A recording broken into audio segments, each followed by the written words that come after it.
Hello, LEGO fans. Bricks Unbound here with another Building Hogwarts update. And today we have another external section of the castle, but this one is surrounded by walls typically, so I did have to remove a few sections here to take a look down into the Quad Courtyard. So as far as where we're at in the castle, as we look over here, we've got our entrance courtyard, grand staircase tower, and this section is called the Quad. Like I said, I had to remove this front section and also the top of the grand staircase tower because it made it so you couldn't actually see in here, and it was quite dark. So in order to get some light in, I had to remove some sections. But let's take a closer look here. So you can see we've got a staircase off to the left, which then leads up to a walkway that surrounds the courtyard. There's also a entranceway in the back right there to get into this section of the castle here. And then a entranceway or a doorway there beside the stairs also, which can get you into this lower section of the castle. And I kind of envisioned it where underneath that staircase there could be another staircase that goes down into the dungeon area. This is just a way to get to that.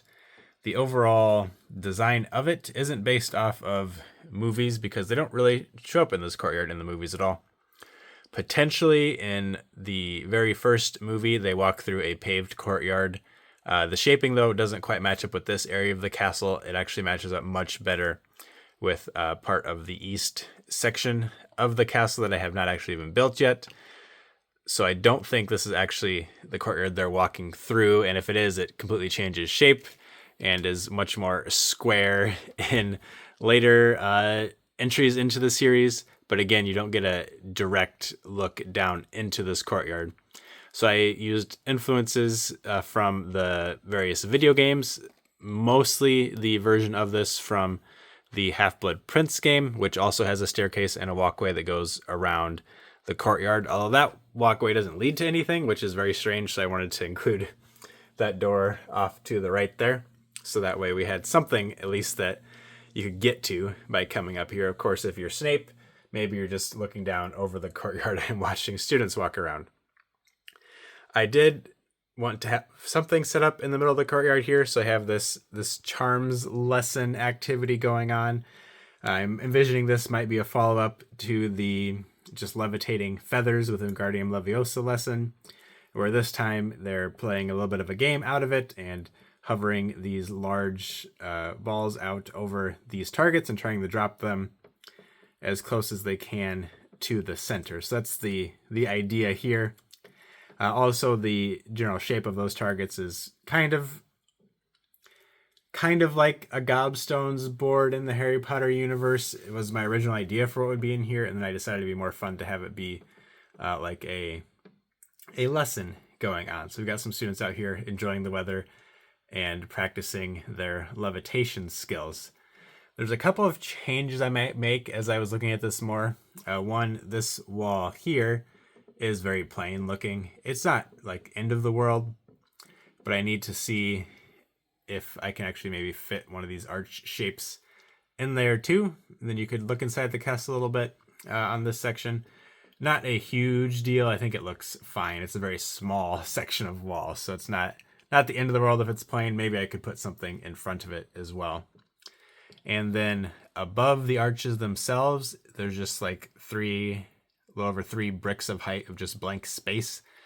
So I might run a row of these, what are these, plates with the rail on the side of them. Might just run a row of those around that section just to break it up a little bit. I don't think it looks bad, but I might do a couple of adjustments there. And otherwise, this really just serves as a way for students to get between sections of the castle. They can come down this wide entry here. They could enter through the left side there, which goes out to the lake. And then, of course, they can continue through here to get to the suspension bridge, which will take them over to this section of the castle, the astronomy tower and everything. But that's pretty much going to do it here for this particular section. I do have quite a bit more work, though, to do on the quad, mainly in the back area there. I've built it up just enough so I could have the torches hanging on the wall to give a good look to the courtyard here. but it needs a couple more, at least one more level up to match up with these windows. And then the roof section, and then also the hospital wing, which is actually way up high here, is where that needs to go. So a lot more parts going to have to go in just for the structure underneath that before I even get to it. I need to figure out what I want to put in the lower levels of that section of the castle. So quite a bit of work still to do on the back side here, but I think this turned out pretty well for what I was wanting, especially considering the fact that once the rest of the castle is built up around it, just like in the films, you won't actually really be able to see down inside here at all. So I wanted to give a good look at this at the moment, and please let me know what you think about it in the comments down below, and please keep coming back for more videos. Thank you for watching.